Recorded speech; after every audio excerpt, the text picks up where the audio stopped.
की ती 18 तारीख शेवट आहे आता. तुमचा जे सर्वे व्हायला लागलाय ना त्याची शेवटची तारीख 18 आहे.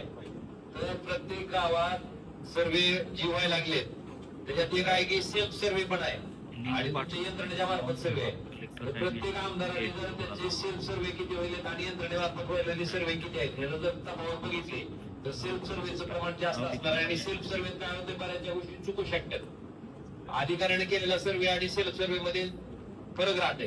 तर ते पण हे करा. आणि जेवढे सर्वे झालेत आता आम्ही काल मी धाराशिवला सांगितलंय की 15 तारखेला विशेष ग्रामसभेचं आयोजन करा आणि त्या ग्रामसभेमध्ये जेवढ्या लोकांचे सर्वे तुम्ही त्या गावातले केलेत त्या लोकांच्या नावाची यादी तुम्ही त्या गावात वाचून दाखवायची. किती तारखेला?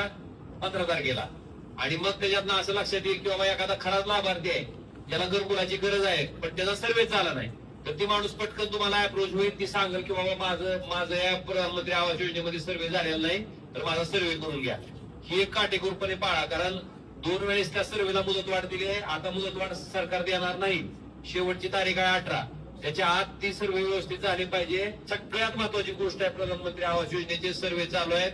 तुम्ही प्रत्येक ग्रामसेवकाला विशेष ग्रामसभा घेऊन आणि प्रत्येकानं सेल्फ सर्वे किती केलेत आणि यंत्रणेकडनं किती सर्वे झालेत ह्या दोन्हीची आकडेवारी घेऊन बघा.